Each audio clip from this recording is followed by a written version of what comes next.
Čaute karatisti, tak mám pred sebou jedinú slovenskú finalistku Janku Vaňušanikovú, ktorá sa prebojovala do finále kata kadetiek, kde bohužiaľ podľahla talianskej reprezentantke Amato.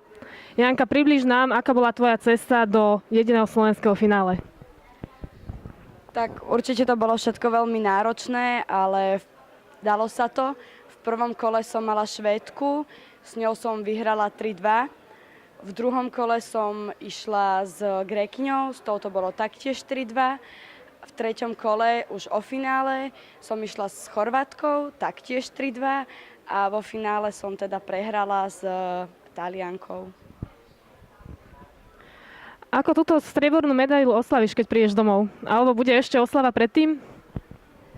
Tak určite to nejak oslavím aj tu, keďže sme tu teraz poslednú noc a už je po všetkých súťažiach. Ale doma to taktiež oslavím, či už s rodinou, alebo so všetkými karatistami v klube, s trénerkou a budeme sa teda tešiť. Povedz nám ešte, komu vďačíš za svoj úspech?